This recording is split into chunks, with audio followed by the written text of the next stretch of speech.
الحمد لله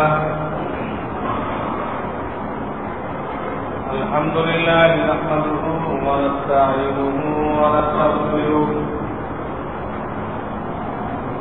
ونؤمن به ونتوكل عليه ونعوذ بالله من شرور أنفسنا ومن سيئات أعمالنا من يهده الله فلا مضل له ومن يضلل فلا هادي له ونشهد أن لا إله إلا الله وحده لا شريك له ونشهد أن سيدنا ومولانا محمدا عبده ورسوله صلى الله تعالى عليه وعلى آله وأصحابه وبارك وسلم. أما بعد فأعوذ بالله من الشيطان الرجيم. بسم الله الرحمن الرحيم. ما آتاكم الرسول فخذوه وما نهاكم عنه فانتهوا واتقوا الله إن الله شديد العقاب.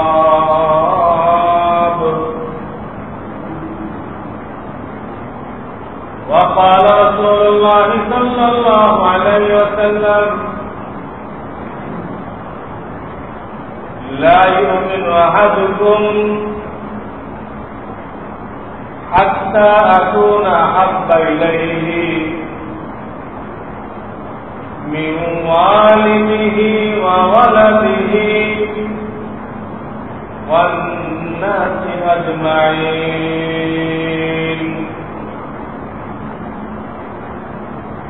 وقال الشاعر تعصي الرسول وأنت تظهر حبه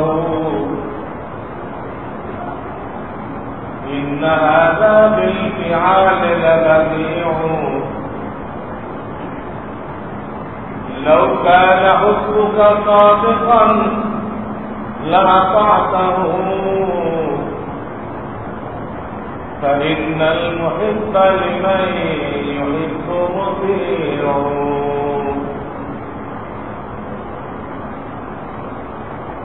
أو كما قال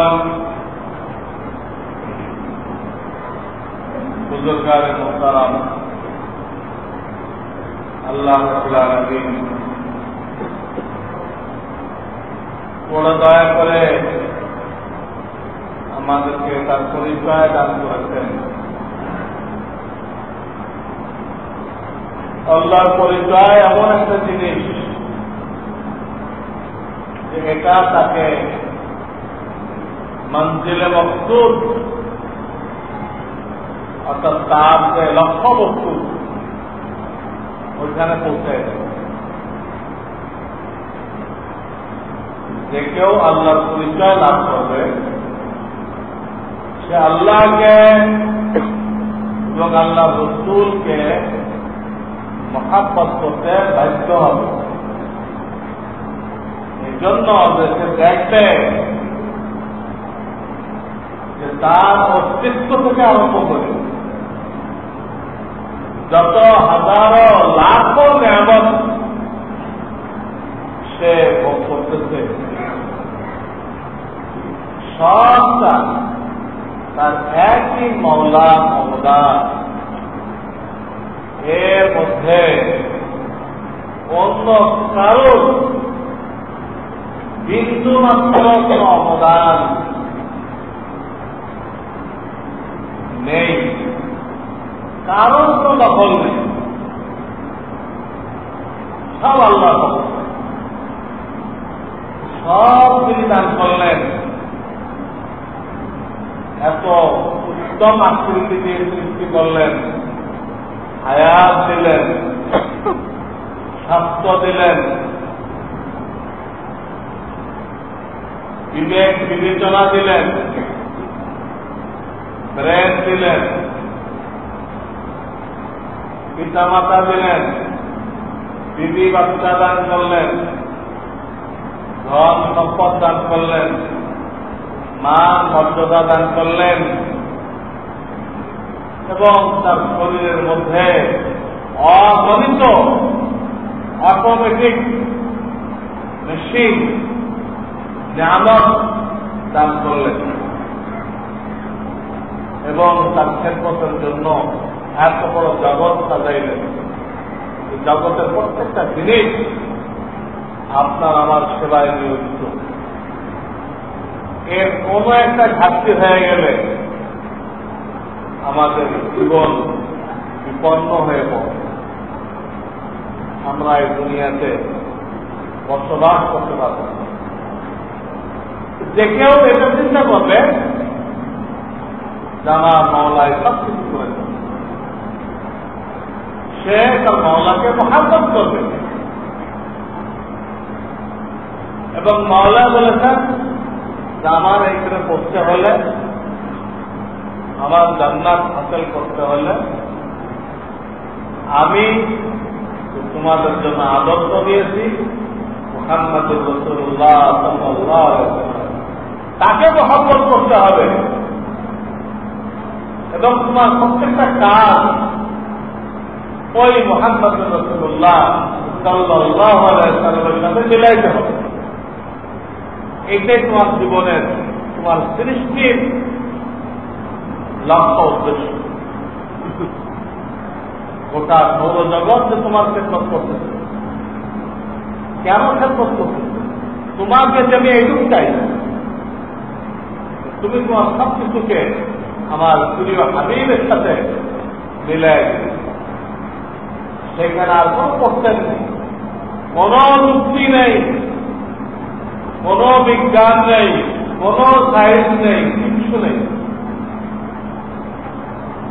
আল্লাহ হাবিব এটা করেছেন, আমার রাসূল এটা করেছেন, আমাকে করতে হবে, এক কথা শেষ। তাই কোরআনে কারীমে আল্লাহ বলতেছেন, মা আতাকুমুর রাসূলু ফাখুযুহু, আমার রাসূল যা করেছেন, যা বলেছেন ওটা অবলম্বন করো, বাইরে কিছু নেই। ওমা নাহাকুম আনহু ফান্তাহু, আর আমার রাসূল যেগুলো নিষেধ করেছেন এর থেকে দূরে থাকো, ওটা করবা না। দুনিয়ার মানুষ ওদের যত কামিয়াবি দেখান, কিন্তু আমার রাসূল নিষেধ করেছে, সব কামিয়াবিকে কুরবানি করে দাও, আমার রাসূলের কথাকে প্রাধান্য, তাহলে তুমি কামিয়াব। রাসূল যেটাকে নাজায়েজ বলেছে, এর মধ্যে যত কামিয়াবি দেখা যায় এইগুলো কামিয়াবি নয়, হ্যাঁ, ধোঁকা। ওই কামিয়াবির আড়ালে ধ্বংস। যেমন দাজ্জাল বেহেশত দোজখ নিয়ে আসে, তার বেহেশতের আড়ালে দোজখ, তার দোজখের আড়ালে বেহেশত। ঠিক এরকম আল্লাহ রাসূলের হুকুমকে অমান্য করে যদি আপনি কামিয়াবি খুঁজেন তো ধ্বংস আছে। আর রাসূলের সুন্নতের মধ্যে যত ক্ষতি নজরে আসুক না কেন, যদি আপনি ওটা করেন, ওই সুন্নত আপনাকে কামিয়াবির চরমে পৌঁছে। কাজে আমাদের দেখা ভুল, আমাদের চোখ আমাদেরকে ধোঁকা দেয়,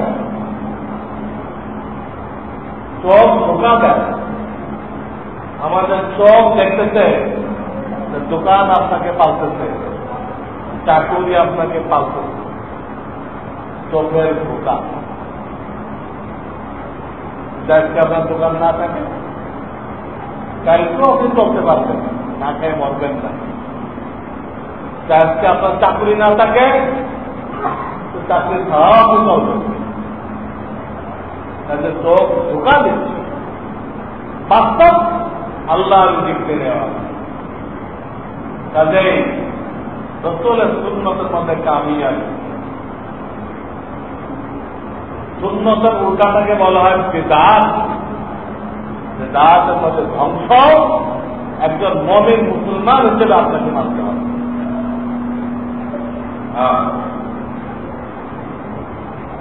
কোরআন আল্লাহ তাআলা আয়াত নাযিল করছেন এই জুমার দিন সম্পর্কে।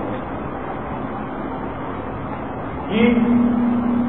ইয়া আইয়ুহাল্লাযীনা আমানু ইযা নুদিয়া লিস-সালাতি ফাসআউ ইলা যিকরিল্লাহ ওয়া যারুল বাই', যালিকুম খায়রুল লাকুম ইন কুনতুম তা'লামুন।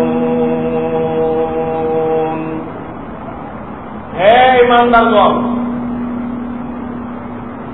যখন জুমার আযান শুনবে, ইযা নুদিয়া লিস-সালাহ, কোন দিন? মিয়াউমিল জুমআ, জুমার দিন। জুমার দিন যখন জুমার আযান শুনবে, ফাসআউ ইলা যিকরিল্লাহ, খুতবা শোনার জন্য প্রস্তুতি নিয়ে নাও, রওনা হয়ে যাও। খুতবা শোনার জন্য, খুতবা তো ইবাদত, নামাজের সমান ইবাদত, এটার জন্য বেরোয় করতে বলা হয়েছে।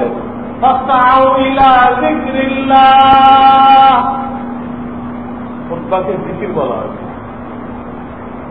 কাজেই অনেক মডার্ন ইসলামওয়ালারা এখন বাংলা খুতবা দিচ্ছে।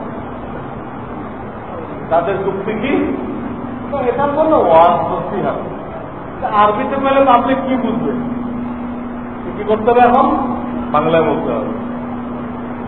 তাদের যুক্তি হলো খুতবা হলো ওয়াজ।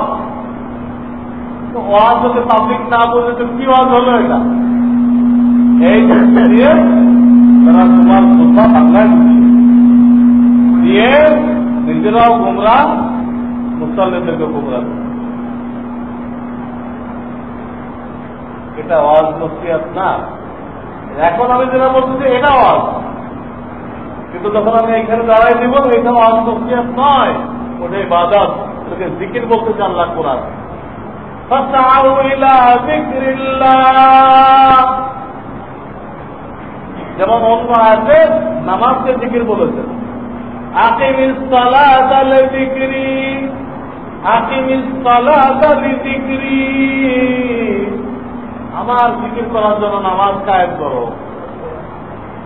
ওই আয়াতে নামাজকে জিকির বলা হয়েছে, আর এই আয়াতে খুতবাকে জিকির বলা হয়েছে। এখন আপনি ফয়সালা করেন, নামাজে সূরা কালাম পড়া হয়, এইটার অর্থ যদি মুসল্লিরা বুঝতে না পারে, তাহলে এখন সূরা কালামের তর্জমা পড়া হবে নামাজে? হ্যাঁ বলে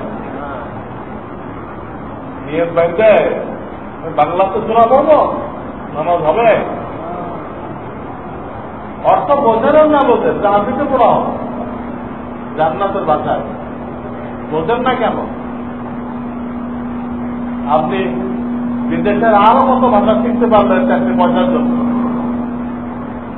4 পয়সার জন্য বিদেশের কত ভাষা শিখলেন। কোরিয়ান ভাষা শিখলেন, জাপানের ভাষা শিখলেন, এই পেট হল করার জন্য। যা সবার আগে নষ্ট হয়ে যাচ্ছে। তাহলে পুরা বডিটা হাল করার জন্য, জান্নাত হাল করার জন্য আরবি শিখলেন না কেন? তাতে আপনার এই ওজোর গ্রহণযোগ্য না, শুধু আমরা তো বুঝি না। আপনাদেরকে কে নিষেধ করল? আপনাকে বুঝতে নিষেধ কে করল? আপনিও চেষ্টা করেন।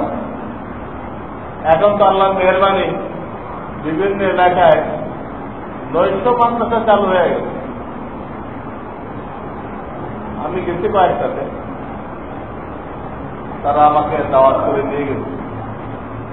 সেখানে 25 থেকে আরম্ভ করে রিক্সাওয়ালা পর্যন্ত ছাত্র, 30 ছাত্র, রিক্সাওয়ালা ছাত্র, ঠেলা গাড়িওয়ালা ছাত্র, দোকানদার ছাত্র, ডাক্তার ছাত্র। এক রিক্সাওয়ালা আমার সাথে আপনি কথা বলেন, ওইসব আপনার ছাত্র রিক্সা চালায়, দিনে রিক্সা চালায়, সন্ধ্যার পরে মাদ্রাসা চালায়। সে আমাকে রিক্সা করে দিয়ে গেল, পুরা পথে আমার সাথে আপনি কথা বলেন।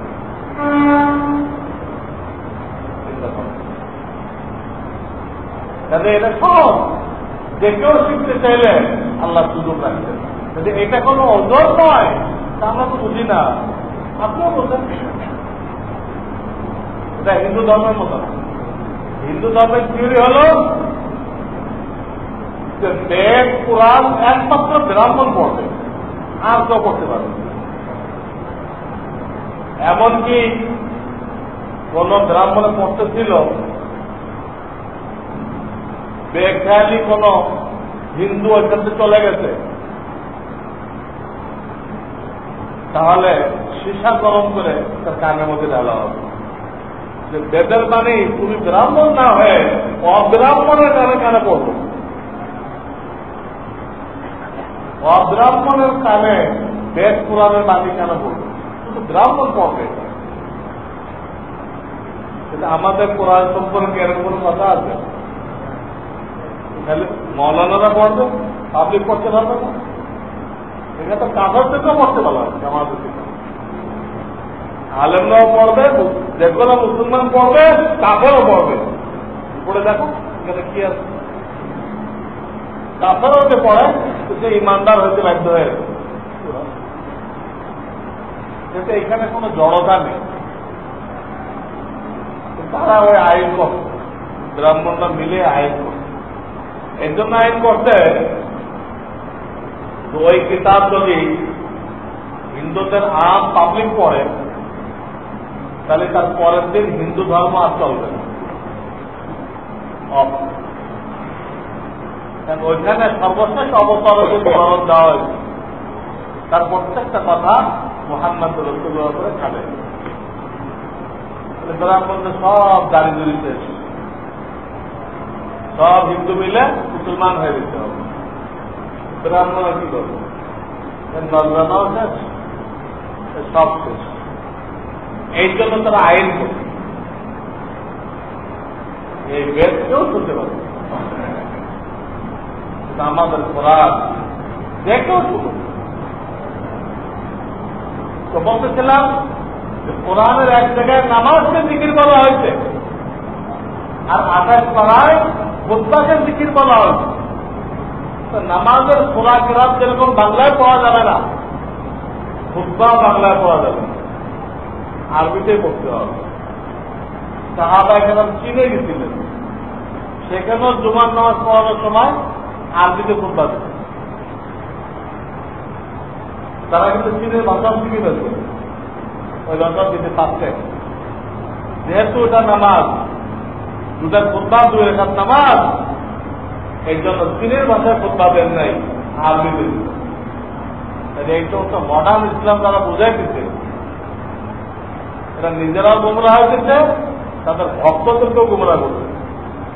এই ধরনের মডার্ন ইসলাম, নিউ ইসলাম আল্লাহর দরবারে চলবে না। ইসলাম তো পুরানা, 1400 বছর আগের যে ইসলাম পুরানো, ওটাই ইসলাম। একে মডার্নাইজ করার, কাজ করার কোন সুযোগ আল্লাহ তারা রাখেন। যে নতুন কিছু করতে দেবেন, আপনি নিজে ইসলামকে বহিষ্কার হয়ে যাবেন। তো এটাকে জিকির বলা হয়েছে, নামাজ বলা হয়েছে। তো আল্লাহ এই আয়াতে বলতেছেন সূরা জুমা 28 পারা, 28 পারায় সূরা জুমাতে বলতেছেন যখন জুমার নামাজের আযান হয়ে যায় খুতবা শোনার জন্য রওনা হয়ে যাও। ওয়াদারুল বাই'আ, বেচা কেনা বন্ধ করে দাও, একদমই চলবে, বেচা কেনা বন্ধ করে দাও। জারু মানে বন্ধ করো, ছাড়ো। বাইয়ুন মানে বেচা কেনা পরিষ্কার। যদিও এক তফসিরের মধ্যে নবী কারীম সাল্লাল্লাহু আলাইহি ওয়াসাল্লাম বলেছেন যদিও বেচা কেনা বন্ধ করতে বলা হয়েছে, এর মধ্যে চাকুরিও আছে, এর মধ্যে কোরআন তেলাওয়াত আছে। আপনি জুমার নামাজে না এসে জুমার আযানের পরে ঘরে বসে কোরআন তেলাওয়াত করবেন, এইটাও শরীয়তে না যায়। কোরআন তেলাওয়াত না যায়, আল্লাহর কালাম এটা না যায়। আপনার ব্যবসা কেনার কি হাল হবে? কতগুলো না যায় যাবে। জুমার আযানের পরে কোরআন তেলাওয়াত হারাম, বেচা কেনা কিভাবে যায়? অফিস করা কিভাবে যায়? কোনো কিছু যায় না।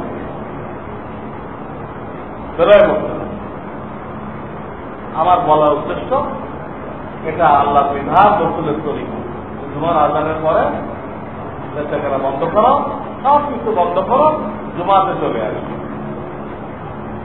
এখন আল্লাহর এই হুকুমের মধ্যে, রসুলের এই তরিকার মধ্যে অনেকের অনেক ক্ষতি নজরে আসবে। কি নজরে আসবে? ক্ষতি। কারণ এই টাইমে ইবলিসে খুব খরিদ্দার জোগাড় করে দেয়, সব খরিদ্দার এই টাইমে নিয়ে আসে। এখন বেশি একটা খরিদ্দার ছিল যে আযান শুরু হয়ে গেছে, 10-20 জন খরিদ্দার আছে। এখন কি করবে? আল্লাহ রসুল বলতেছে বন্ধ করো, মসজিদে আসো। ইবলিস বলতেছে তোমার বিরাট লস হয়ে যাবে। কিন্তু এখন তো যাও, এত খরিদ্দার তো এখন ধরে আসে নাই, লস হয়ে যাবে। তাহলে ইবলিস আপনাকে সবক দিবে তোমার নামাজে তো কাজা পড়া যাবে, কিন্তু খরিদ্দার তো কোনো কাজা নেই। তাহলে জুমা পাইলে পাইলা, খুতবা পাইলে পাইলা, না পাইলে না পাইলা, তুমি আগে খরিদ্দার সামলা। ইবলিস আপনাকে এই সবক দিবে। দেখা যাচ্ছে আল্লাহর হুকুমের মধ্যে অনেক সময় দুনিয়াবি ক্ষতি নজরে আসবে। তখন একজন মুমিনের দায়িত্ব যত ক্ষতি নজরে আসুক, আমি আল্লাহটাকে প্রাধান্য দিব। আল্লাহ যদি এখন মসজিদে আসো, হাইয়াল ফালাহ, এইখানে তোমার কামিয়াবি রাখা হচ্ছে, কামিয়াবির দিকে আসো। আর আপনি ওখানে বসে থাকলেন, বসে আপনি ঘোষণা করলেন, মুখে না বলেন, কাজে। যতই আল্লাহর পক্ষ থেকে বলা হোক মসজিদে কামিয়াবি, হাইয়াল ফালাহ, ফালাহ মানে কামিয়াবি, কিন্তু আসলে তো আমার দোকানে কামিয়াবি। বসে থাকার অর্থ আপনি ইনডাইরেক্ট ঘোষণা দিলেন যে আসলে আমার দোকানের মধ্যে কামিয়াবি বেশি। আজানের পরে যে পরিমাণ খরিদ্দার পাওয়া যাইতেছে, এটা আগে পাওয়া যায় নাই, কিন্তু এইখানে কামিয়াবি বেশি। মুমিন হয়ে আপনি আল্লাহটা মানলেন না, ইবলিসেরটা মানলেন, আপনি নাকাম, অকৃত কার্য মুমিন। আল্লাহ দরবারে আপনার কোন পরিচয় চলবে। আমি একটা উদাহরণ দিলাম যে আল্লাহটা হুকুম মানবেন, কিন্তু ক্ষতি নজরে আসুন, ক্ষতি নজরে আসুন। আবার আল্লাহর একটা হারাম ছেড়ে দিবে, আল্লাহ যেটা হারাম খাও, সেখানে আপনার অনেক ফায়দা নজরে আসবে। কি করবে। আল্লাহ বলছেন এখানে ধ্বংস আছে, কামিয়াবি নেই, কিন্তু আপনি ওইখানে কামিয়াবি দেখতে পাইতেছেন। আপনি ওইখানে কামিয়াবি দেখতে পাইতেছেন। আল্লাহ বলতেছেন যে এটা গলত আমদানি, নাজায়েজ আমদানি, এটা সুদি কারবার সহ, কিন্তু আপনি দেখতেছেন বিরাট কামিয়াবি এখানে। এখন তো প্রত্যেক মাসে আমি 15,000 টাকা বেতন পাইতেছি, আর 1 বছর পরে একবারে 5 লক্ষ টাকা পাবো। কতগুলো কামিয়াবি। আল্লাহ করতেছেন ধ্বংস, আর আপনি দেখতেছেন কামিয়াবি। উদাহরণ দেখাইতে চান, করণীয় গুলো করবেন, তা আপনার দুনিয়াবি ক্ষতি নজরে আসবে। এদের দোকান বন্ধ করে আসতেন, তাদের ক্ষতি নজরে আসবে। আবার বর্জনীয় গুলো ছেড়ে দিলেন, অনেক লস নজরে আসবে। কিন্তু মুমিন হিসেবে ওইটা দেখা চলবে না। শয়তান আপনাকে ধোঁকা দিচ্ছে, শয়তান আপনাকে ধোঁকা দিচ্ছে। জুমার পরে আপনি বেচা কেনা করলেন, আল্লাহর হুকুম নষ্ট করলেন, রসুলের তরিকা নষ্ট করলেন, হইতে পারে বাহ্যিকভাবে লাভ হয়ে গেছে বেশি, আসক্ত হবে না। আজকের দিনে আপনার কেসমতে যে রেজেক্ট লেখা, এটা আজানের সময় দোকান বন্ধ করলেও পাইবেন, দোকান খোলা থাকলেও পাইবেন, কোনো বেশম হবে না, কোনো বেশম হবে না। কিন্তু আপনি আল্লাহর হুকুম নষ্ট করে দোকানদারি করলেন, কেসমতটাই পাইলেন কিন্তু হারাম ভাবে পাইলেন, কেসমতটাই পাইলেন কিন্তু হারাম ভাবে। এখানে খেয়াল করেন, বৈধ ব্যবসা কেনা করেও হারাম হয়। অনেকে বোঝে না, আমি হালাল মাল বেচলাম, শ্রম দিলাম, এটা আমার হারাম হবে কেন? হালাল মাল বেচা কেনা করলে হারাম হইতে পারে, অনেকেই বোঝে না। আমি একটা উদাহরণ দিয়ে ক্লিয়ার করে দিলাম। হালাল মাল বেচে না, কাপড় বেচা তো হালাল, কিন্তু জুমার আজানে করে বেচলেন তো হারাম হয়ে গেল, হারাম হয়ে গেল। রেজাল্ট কি হবে? রেজাল্টের জন্য আপনি অপেক্ষা করেন। একদিন আসবে এই হারাম জমা হইতে হইতে হারামের বর্তন জল পরিপূর্ণ হয়ে যাবে। তখন আপনি এইরকম লস খাইবেন যে আর সমস্যাটাকে দাঁড়াইতে পারবে, দাঁড়াইতে পারবে, মার্কেট থেকে বেরোয়। তখন যতই বলেন আল্লাহ আমি তো কোনো চুরি করিনি, আমি তো কোনো ফাঁকিবাজি করি নাই, আমার এই হালাত হলো কেন? কিন্তু সে বুঝতেছে না যে আমি এত জুমার দিন আজানের পরে দোকানদারি করে আল্লাহকে নারাজ করছি, তাকে কম গোনা করছি আমি, এটা বুঝতেছে না। উল্টা আল্লাহকে দোষ দিচ্ছে, আমি তো কোনো ফাঁকিবাজি করি নাই, হক হালাল ব্যবসা করছি, আমার ব্যবসা নষ্ট হয়ে গেল কেন? আল্লাহ কাছে কইতেছে। কিন্তু এত জুমা আছে আল্লাহকে রাগান্বিত করছে, আল্লাহকে নারাজ করছে, কোরআনের ডাইরেক্ট হুকুমকে অমান্য করছে। বদারুল বাই, ছোড়ো রাজা সেখানে বন্ধ করো, যালিকুম খায়রুল্লাকুম। আল্লাহ বলতেছেন এটা তোমার জন্য উত্তম, দোকান বন্ধ করলে এটা উত্তম। ইন কুনতুম তা'লামুন, যদি তোমার কিছু ভিলু থাকে। সব বলেন, সব বলেন, ইন কুনতুম তা'লামুন। ফাইদা কুদিয়াতিস সালাহ, যখন জুমার নামাজ শেষ হয়ে গেল, ফান্তাশিরু ফিল আরদ, যাও আবার দোকানে যেয়ে বসো, তোমার চাকরিতে চলে যাও, কোনো অসুবিধা নেই। ওয়াবতাগু মিন ফাদলিল্লাহ, আল্লাহর হালাল রিজিক অন্বেষণ করো, আবার ইজাজত দিয়ে দিলেন। কিন্তু আমরা না জানার কারণে জুমার আজানের পরে সেখানে করতেছি, দোকানে বসা থাকতেছে। এইটা ভবিষ্যতে কি বিপদ টেনে আনবে দুনিয়াতে এবং আখিরাতে, এটা আমরা কল্পনা করতে পারছি। এই জন্য আল্লাহর বিধানকে সামনে রাখতে হবে। সাহাবায়ে কেরাম রাদিয়াল্লাহু তাআলা আজমাইন, তারা ব্যবস্থা করে। মক্কার মুহাজিররা ব্যবসায়ী ছিলেন, মদিনার আনসাররা কৃষক ছিলেন। আজকে আমরা যে সমস্ত হালাল পেশা করতেছি তারাও আর গরিব মানুষ যারা ছিল তারা ছিল চাকুরিজীবী,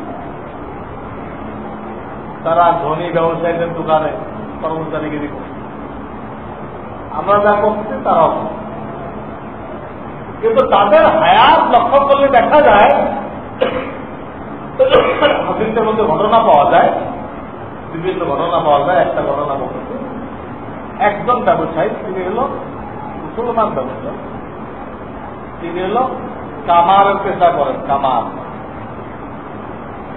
তিনি হাতুড়ি উঠাইছেন, তাদের কাজ তো এটা হাতুড়ি পিঠায় লোহাকে বিভিন্ন সাইজ করে দাও সস্তা কাটছে এগুলো বানানো, হাতুড়ি উঠেছে। হাতুড়ি ওঠার সাথে সাথে আওয়াজ কানে আসছে, আল্লাহু আকবার, আল্লাহু আকবার, আল্লাহ সবচেয়ে বড়, আল্লাহ সবচেয়ে বড়, এই আওয়াজটা কানে আসছে।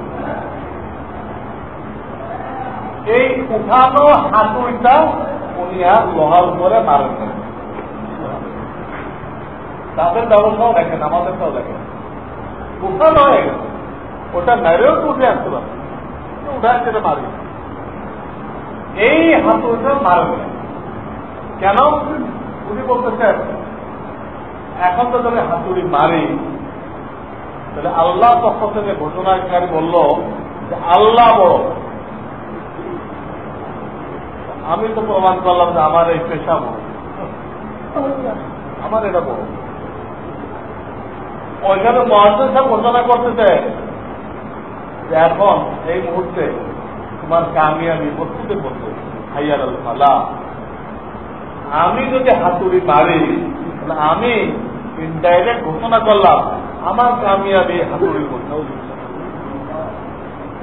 মুয়াজ্জিন যেটা বলতেছে কি মুয়াজ্জিনের কথা, আল্লাহর কথা, তার জবাব দিয়ে আসতেছে। বিভিন্ন সময় অনেক নিম্ন শ্রেণীর লোকেরা সরকারের পক্ষ থেকে ঘোষণা দেয় কিনা, অমুক তারিখের মধ্যে আপনারা খাজনা পরিশোধ করবেন, নচেত আপনার জমির নিলাম হয়ে গেল। দেখা গেল সে খুবই নিম্ন শ্রেণীর পিওন টাইপের। আপনি পিওন মনে করে তার কথা কোনো পাত্তা দিলেন, ওটা পিওন, আমি হলাম অফিসার, আমার কোনো দরকার আছে পিওনের কথা মানা? পাত্তা দিলেন, খাজনাও দিলেন, আপনার জমি সব নিলাম হয়ে গেল। তা পিওন দেখলে হবে না, পিওন কার কথা বলতেছে, ওর পিছনে কে আছে? ওর পিছনে সরকার। তা আপনি মুয়াজ্জিনের আওয়াজ মনে করলে হবে না। তো মুয়াজ্জিন সাহেব বলতেছে ওনার বেতন 4,000 টাকা, আমার বেতন 20,000 টাকা, ওনার কথা মূল্যায়ন করার কি দরকার হবে? বুঝতে হবে ওই কথাগুলো মুয়াজ্জিন সাহেবের না, ওই কথাগুলো আপনার খালেক মালিক। এখন হাতুড়ি বাড়ি দিলে আপনার হাতুড়ি আল্লাহ থেকে বড় বানাই দিলেন। আল্লাহ বলল কামিয়াবি এখন মসজিদে, আপনি বলেন কামিয়াবি এখন আমার দোকান। এই জন্য তারা এই উঠানো হাতুড়িটা মারে নেই। তারপর দেখেন তারা বাজারকে মসজিদ বানাই ফেলছে, তারা বাজারকে মসজিদ বানাই ফেলছে, আমরা মসজিদকে বাজার বানাইছি। আমাদের মসজিদে যে পরিমাণ কথাবার্তা হয় আমাদের আগে পরে এবং তর্ক বিতর্ক হয়, অনেক সময় ঝগড়াও হয়, আপসের ইখতিলাফ থাকে, ওটা মসজিদে মেটানো হয়, আল্লাহ ইবাদত করুন। তাতে এটা কি হয়ে যায়? মসজিদ কি হয়ে যায়? বাজার হয়ে যায়, যেটা হারাম, গুনাহে কবীরা, কিয়ামতের আলামত। এবং হাদিসের মধ্যে আছে মসজিদে যদি কেউ ঝগড়া করে, উচ্চ স্বরে কথা বলে, দুনিয়াবি কথা বলে, তো আগুন লাকড়িকে যেভাবে ফিনিশ করে দেয়, খতম করে দেয়, ওই ব্যক্তির নেকি ওই মসজিদের সাথে যে বেয়াদবি করছে ওই বেয়াদবি তার নেকিকে এইভাবে ফিনিশ করে দেয়।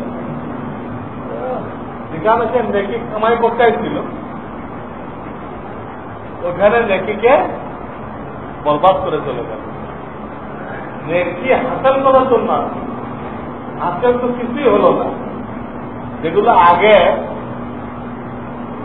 তার আমল নামায় ছিল ওইগুলোকে বুঝতে চলে গেল। এখন বুঝেন সাহাবায়ে কেরামের তরিকার আমাদের তরিকা বুঝেন, তারা বাজারকে মসজিদ বানায় ফেলছে, আর আমরা মসজিদকে বাজার বানায় নেকিকে নষ্ট করছি। কেমনে কেমনে তারা বাজারকে মসজিদ বানাইছিল? আল্লাহর হাবিব একটা হাদিস বলেছেন। হাদিসটা এই, কোন মানুষ বাজারে ঢুকে এই দোয়া যদি পড়ে একবার, কি দোয়া?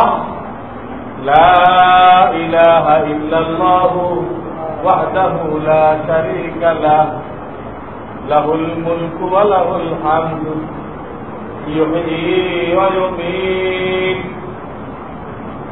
ওয়া হুয়া হাইয়্যুল লা ইয়ামুত ওয়া হুয়া আলা কুল্লি শাইইন কাদির।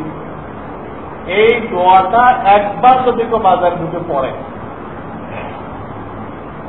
হাদিসে তিরমিজি শরীফের হাদিসে প্রিয় নবী মুহাম্মদ রাসূলুল্লাহ সাল্লাল্লাহু আলাইহি ওয়াসাল্লাম ঘোষণা করেছেন তার আমল নামায় 1,00,000 নেকি লিখে দেওয়া হয়। 1,00,000 তার আমল নামা থেকে 1,00,000 গুনাহ মুছে ফেলে দেওয়া হয়। জান্নাতের মধ্যে তার যে পজিশন ছিল এইখান থেকে 1,00,000 গুণ পজিশন বাড়াই দেওয়া। একটা দোয়া পড়ার দরুন আল্লাহ তাআলা কত কিছু দিলেন। তো সাহাবায়ে কেরাম তো বাজারে যাইতেন এই দোয়া করতে, আমাদের কয়জনে মনে থাকে? একে তো মুখস্থই নেই অনেকে, আর যাদের মুখস্থ আছে তারা বাজারে গেলেই ভুলে যায়। হয় মুখস্থ নেই, অত বাজারে যাওয়ার সাথে সাথে ভুলে যায়। এক হাদিসের মধ্যে নবী করিম সাল্লাল্লাহু আলাইহি ওয়াসাল্লাম মসজিদকে সর্বোত্তম জায়গা বলেছেন পৃথিবীর মধ্যে, আর বাজারকে সর্বনিকৃষ্ট জায়গা বলেছেন। কোন দিক দিয়ে? তাহলে আমরা বাজারে যাবো না, কেনাকাটা করবো না, না খেয়ে মরে দেব? খাস দিক দিয়ে এটা বলবো, বিশেষ একটা দিক, সেই দিক লক্ষ্যের কথা বলবো। দিকটা কি? মসজিদকে সর্বোত্তম জায়গা কোন দিয়ে বলা হয়েছে? এখানে আসলে আল্লাহ মনে পড়ে। কি মনে পড়ে? তসবিহ দেখলে কি হয়? আল্লাহর নাম মনে পড়ে দেয়। তসবিহ কেন রাখতে বলা হয়? তসবিহ তো অন্তত 5-10 টাকা দেখলে একবার আল্লাহর নাম মনে পড়লো, একবার জবান দিয়ে সুবহানাল্লাহ পড়লেন, তো 10 টাকার তসবিহ দিয়ে 10 কোটি থেকে বেশি কামাইলেন। তাহলে একবার সুবহানাল্লাহ বলে জান্নাতে ফলের গাছ পাওয়া যাবে, ফলন পাওয়া যাবে, তো 10 কোটি টাকা দিয়েও কেনা যাবে। তারপর 10 টাকার তসবিহ দিয়ে একবার সুবহানাল্লাহ পড়ে তো আপনি কত কিছু পাইলেন। এই জন্য ইচ্ছা করে তসবিহ পকেটে রাখতে হয়, হাতে রাখতে হয়। অনেকে বলে হুজুর রিয়া হয়ে গেছে। রিয়া কি হয়? রিয়া ওলামায়ে কেরাম লিখছে রিয়া হইতে দাও, রিয়া হইতে দাও, পয়লা পয়লা কয়েকদিন রিয়া হইতে দাও, পরে রিয়া বিদায় নিয়ে চলে যাবে, রিয়া হবে না। রিয়া ছুটি নিয়ে যাবে। এটাকে আমি একটা উদাহরণ দেই। গোলাপানদের যদি আপনি ঘড়ি কিনে দেন, ভালো ঘড়ি বা ভালো মোবাইল, এই ঘড়িটা প্রদর্শনের জন্য সে এই হাতা একদম কাজ করে যাতে সকলের জানা হয়ে যায়। তার বাপের তাকে 20,000 টাকা দামের একটা ঘড়ি, ঘড়ি তো 2 লাখ টাকা দামের আছে। রাডু, রোলেক্স, সে এরকম হাতা কাটায় রাখে। কিন্তু আপনি লক্ষ্য করবেন কিছুদিন পরে সে আর হাতাকে ভাগ করতেছে না, এটা দেখানোর জন্য চেষ্টা করতেছে না। এমনকি ঘড়ি যে তার হাতে আছে এটাও তার মনে নেই। রিয়া চলে গেছে। রিয়ার ভয়টা আমল খাওয়া যাবে না, রিয়া হইতে দেন। 2-4 দিন হয়ে টয়ে রিয়া বিদায়, আপনি আল্লাহ স্মরণ হাসিল করে ফেলবেন। তো মসজিদকে সর্বোত্তম জায়গায় এই দিকে বলা হয়েছে, এইখানে আসলে আল্লাহর কথা মনে পড়ে। কেউ মসজিদে এসে আল্লাহর নাম মনে করতে পারল, তার কোনো লাভ হল না। বাজারকে সর্বনিকৃষ্ট কেন বলা হয়েছে? এমন একটা জায়গা যে এই এরিয়ায় ঢোকার সাথে সাথে মানুষ আল্লাহকে ভুলে যায়, তাই এটাকে সর্বনিকৃষ্ট বলা হয়েছে। আপনি আল্লাহকে না ভোলার ট্রেনিং নেন, এই দোয়া বারবার মনে করেন। একজন আরেকজনকে বলেন, ভাই দোয়া করছেন নাকি? একজন আরেকজনকে বলেন, দোয়া মুখস্থ হয়েছে? আবার বেচা কেনার সময় মশলা সব স্মরণ করেন, আমার আল্লাহর হুকুম কি, আমার নবীর তরিকা কি। বেচা কেনার সময় কোন 2 নম্বরের কথা বলা যাবে না, অবাস্তব কথা বলা যাবে না, সস্তা কথা বলতে হবে। এগুলো খেয়াল করেন। আপনার মালে কোন ত্রুটি থাকলে ওটা খরিদ্দারকে দেখাই দেন, এই ত্রুটি আছে, এর জন্য মূল দামের থেকে আমি 20 টাকা কম দেব, দেখাই দেন। এটা আপনার নবীর সুন্নাত। দেখেন এই জামানা আল্লাহ তাআলা আপনার ব্যবসাকে উঠান কিনা, বরকত দেন কিনা পরীক্ষা করে দেখেন। তা আপনি দোয়াও করলেন যেন 3 লাখের ফজিলত শুনেলেন, আবার মশলাগুলো খেয়াল রাখলেন। এক ভাই কেনা বেচা করতে আসতেন, তারা জামাতে নামাজ পড়ার দাওয়াত দিলেন, হ্যাঁ, আপনার দোকান কি হয়ে গেল? মসজিদ হয়ে গেল। দোকান মসজিদ হয়ে গেল। সাহাবা কেরাম নমুনা কায়েম করলেন আপনি। এইরকম মুসলমান আল্লাহ চাইছে, এই হলো মুসলমানের লাইফ। তার মসজিদ তো মসজিদ থাকবেই, তার বাজার পর্যন্ত মসজিদ হয়ে গেল। সে যেখানে যাবে মানুষের দিন বলবে,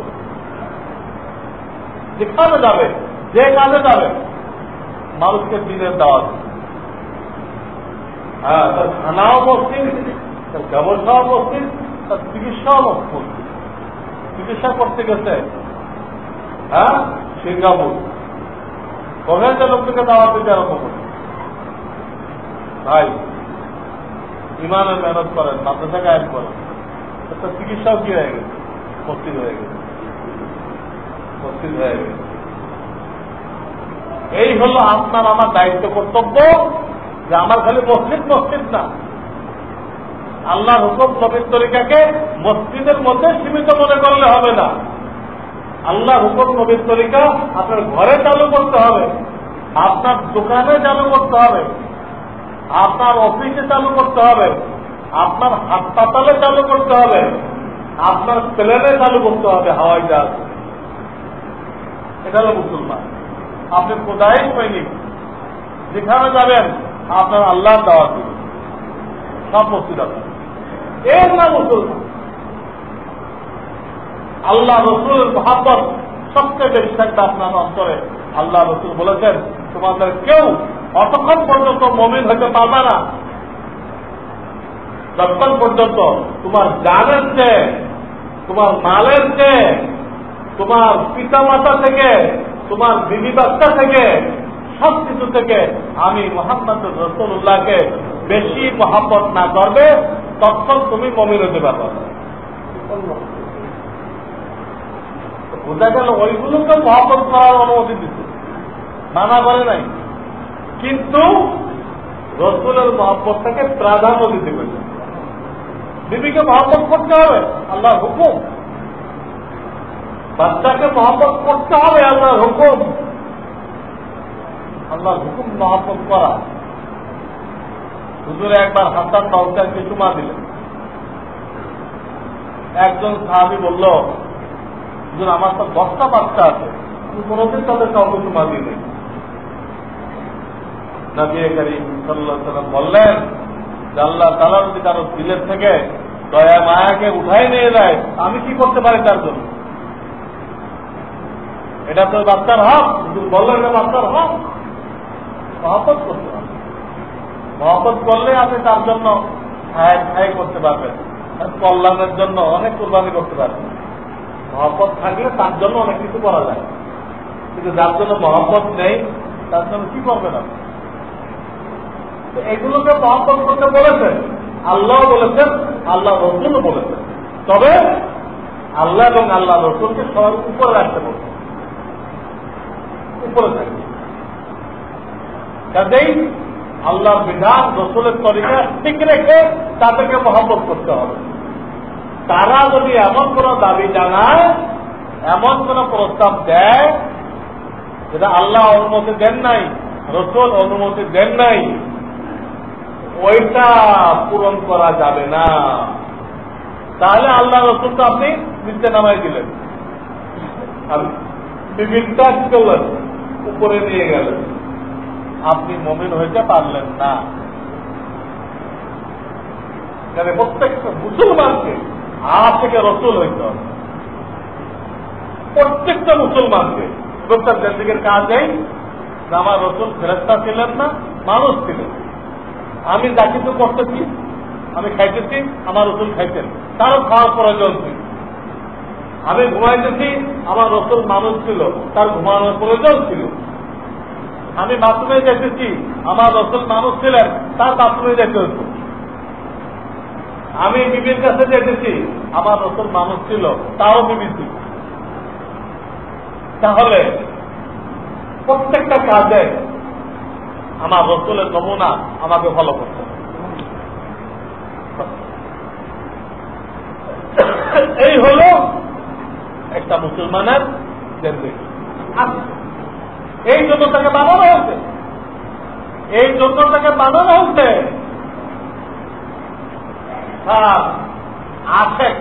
আশেকের তাকে ফলো করবে, ওর উল্টা করবে।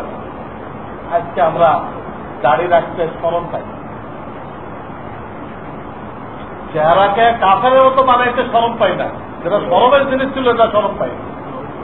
চেহারাকে মহিলাদের মতো বানাইতে শরম পাই না, মুহাম্মদ রাসূলের মতো বানাইতে শরম পাই। কিসের দলিল? রসুলের সাথে আমার ওই মহব্বত হয়নি, ওই এফ হয়নি, রসুলের সাথে আমার মহব্বত হয় নাই। তাহলে আমার দ্বারা সম্ভবপর হইত, অসম্ভব হইত। এক আল্লাহওয়ালা বলেন, তাজির রাসূলা ওয়া আনতা তুযহিরু হুব্বাহু। তুমি রসুলের নাফরমানি করতেছো আর রসুলের ইশকের দাবি করতেছো, মহব্বতের দাবি করতেছো।